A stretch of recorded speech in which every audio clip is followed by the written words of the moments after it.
Get ready for real time, prime time, big time, show time. It's edible honesty time. And in the meantime, get ready for your favorite partner in crime, your host, one of the greatest talkers of all time, the king of edible honesty, the eighth wonder of the world, Andrew the Giant. Hey, my, hot rockin' tomato pie. Let's get down. Let's talk about the ins and outs of the food industry. My name is Andrew. I'm your host, and I am ready to rock, so let's cut right into it because today we will be readjusting almost everything you thought you knew about food. Now, in our last edible adventure, we saw Andrew the Giant come across a collection of missing files to the United States Supreme Court case known as Nix versus Hedden, otherwise known as the day the Supreme Court turned fruits into vegetables. And we already know how part one of the missing files ended. It ended with someone leaving a hammer and taking the cannolis. And part two is about to start right now. So pass the beer nuts, Hillary, Norman Peterson, and let's get right into today's tasty episode. So now, to be crystal clear, in the year 1893, when Nix versus Hedden was heard in the United States Supreme Court, it was good to be a corrupt politician or judge, just like it was good to be the king, right before the French Revolution, Paul.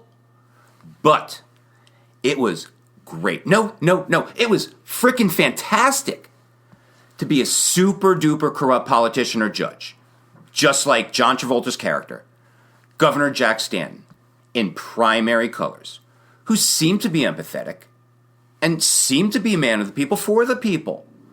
However, he's just a politician with dirty secrets and dirty interest in which he puts himself first, way before U.S. citizens, to get wherever he wants to be. And that's super duper rich and super duper powerful.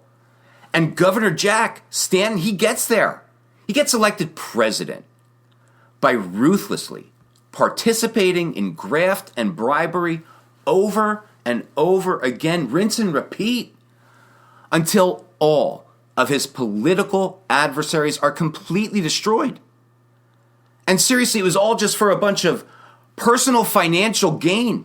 And of course, a few laughs, but that's what it took to survive in politics in Washington, D.C., especially in the year 1893. Because politicians and judges back then, they unapologetically catered specifically to business interests in exchange for political support and loads and loads and loads of cash, period, exclamation Smurf. And the higher someone rose up the political ladder and the judicial ladder, well, it simply measured how corrupted that individual had become. So, say for example, a judge sitting in the lower court of New York controlled by Tammany Hall and Boss Croker. Well, that judge was definitely corrupt. But a judge sitting on the United States Supreme Court in the year 1893, well, they were super duper corrupt, like Lex Luthor corrupt, or Tony Montana corrupt. And I'm paraphrasing. In this country, you got to make the money first. Then, when you get the money, you get the power. Then, when you get all the power, then you get Washington, D.C. to do whatever the hell you want. Because everyone has a price. Or let's phrase it another way. Everyone picks hump.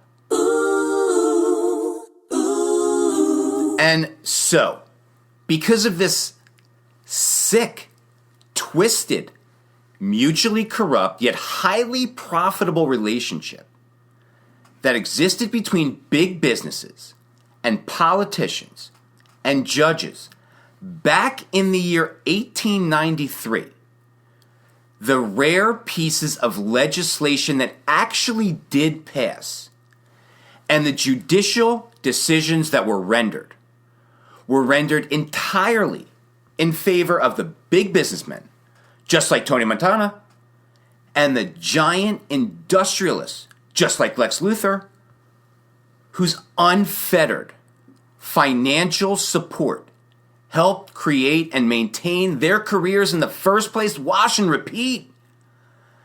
And now, as this all relates to Nix versus Hedden, the Port of New York was the busiest port in the United States of America. And the United States of America, our government, well, let's just put it like this. They needed every single penny of taxable income that the Port of New York could collect from imported goods, because 95% of the United States federal income came directly from import tariffs.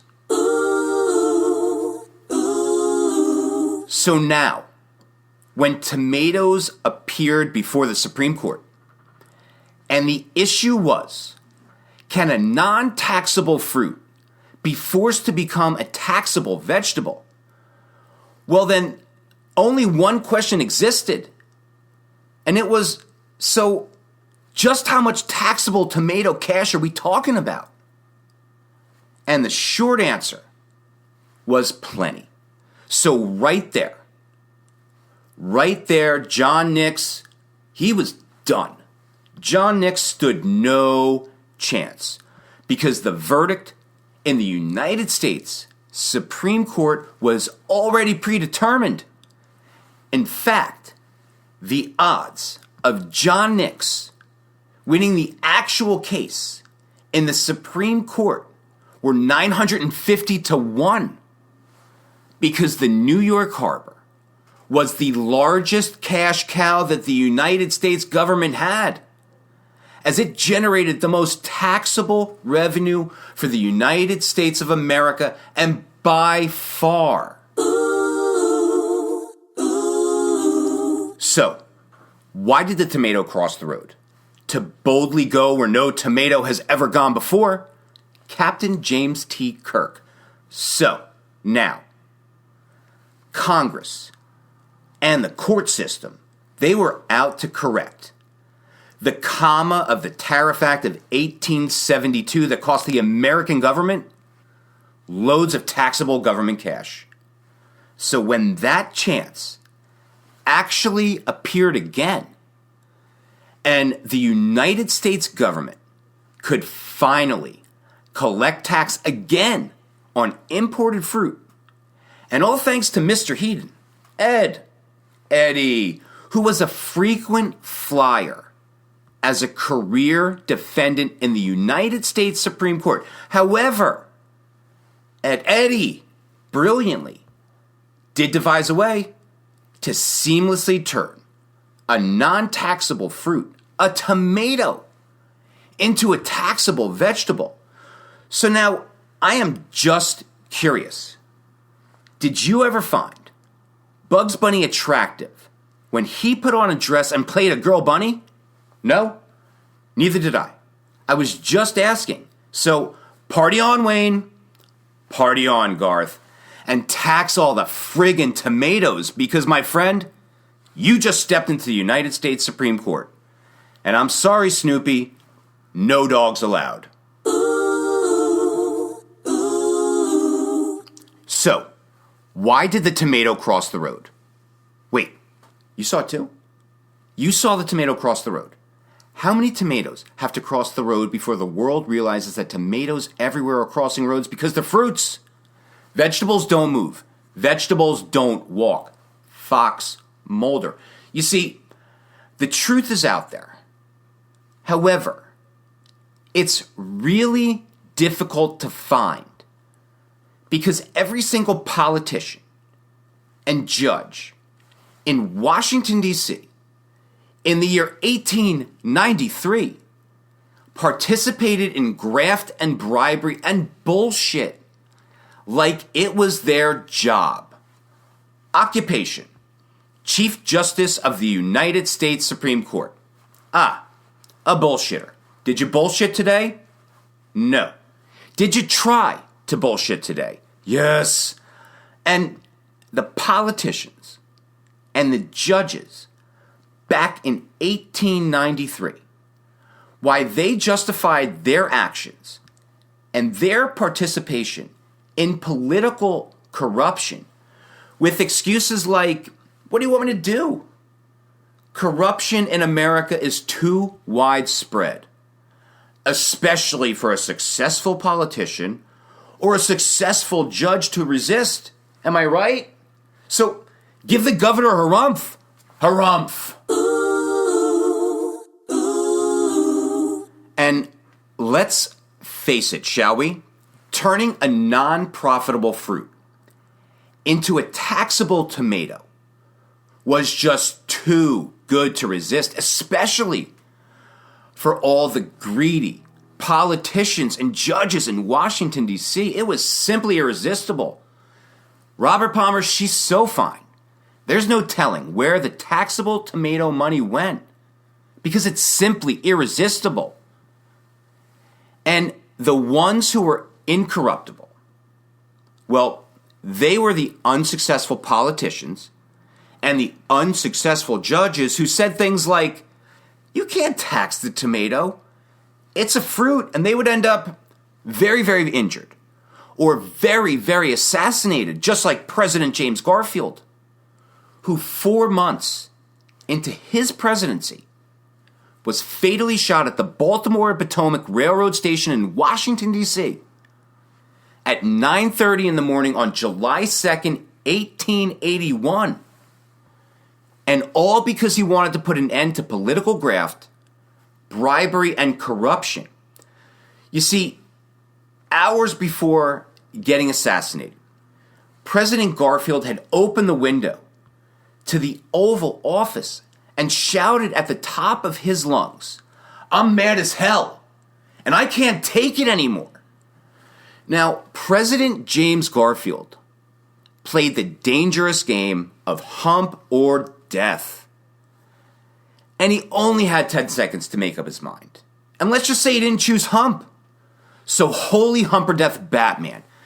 And let's all rise for the Chief Justice of the United States Supreme Court, Hannibal Lecter. Wait, did you just equate the Chief Justice of the United States Supreme Court in the year 1893 to a serial killer who eats his victims? I did.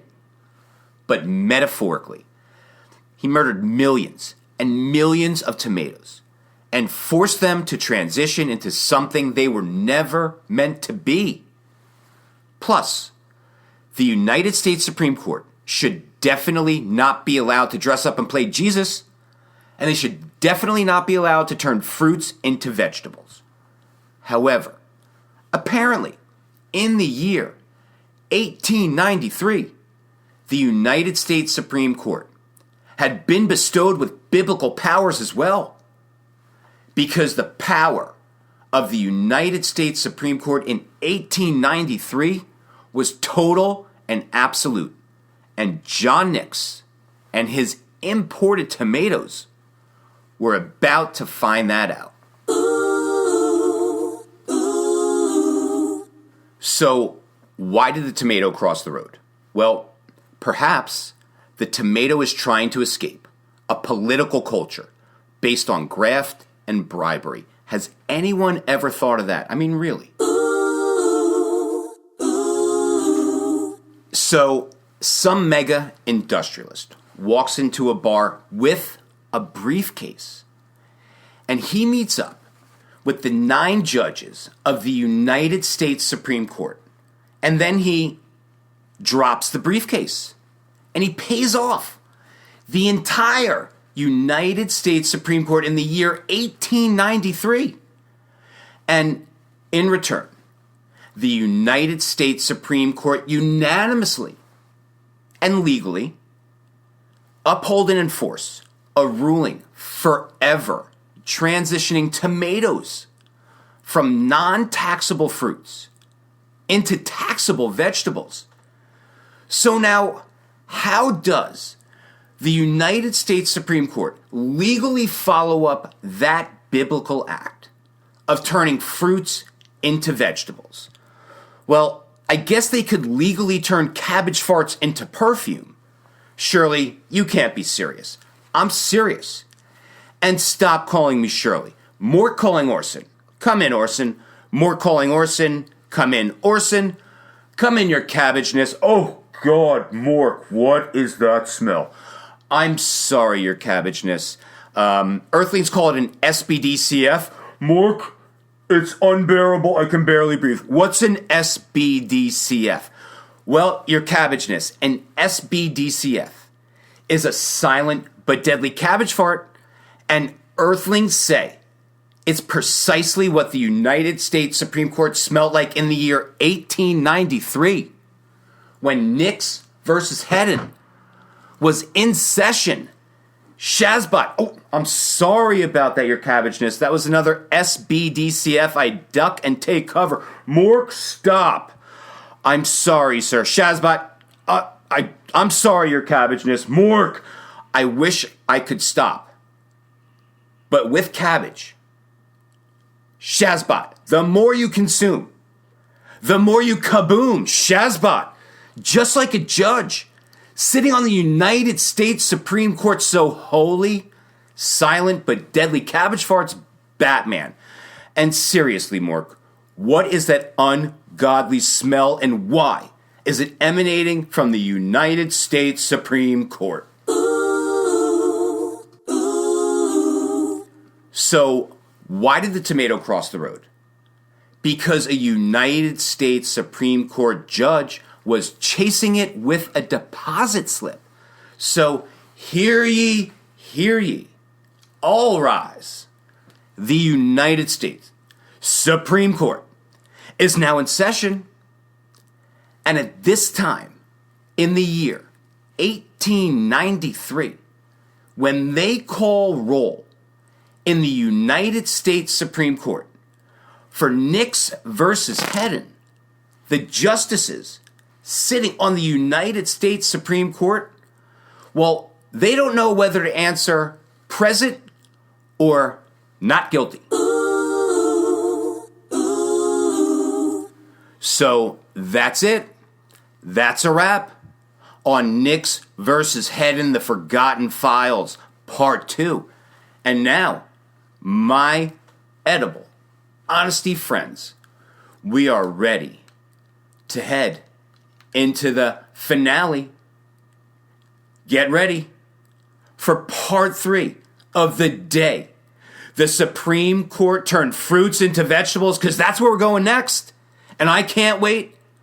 And I can't wait for you to join. My name is Andrew. I thank you so much for listening.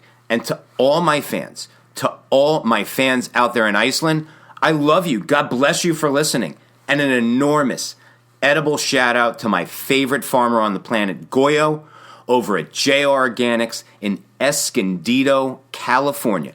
And if you have not ordered one of their CSA boxes yet, and that's Community Supported Agriculture, then you should do so immediately. You can either get a large box or you can get a small box. Either way, what you're getting is reality. You're getting beautiful, edible reality. So order as much as you can, or see them at farmer markets in San Diego or Los Angeles. And an edible shout out to Burt Ward, the best Robin ever. And Burt, you have an outstanding invite to be a guest on Edible Honesty so we can discuss food fit for a superhero. So holy, Burt Ward, Batman. And yeah, I've been getting all your emails. and your comments, and thank you, and your recipes, and keep sending them to info@ediblehonesty.com. And do not forget to give us a 5-star rating on Apple Podcast and Podchaser. And no, I'm not signed by any media outlet yet. And History Channel, Food Network, Cooking Channel, Comedy Central, and Cartoon Network. Whoever else, I'm available. So get in contact with me and let's work out a deal. And let's get Edible Honesty what it deserves. A syndicated platform. So get ready to tune in for the next episode for more Edible Honesty. Same edible time, same edible station.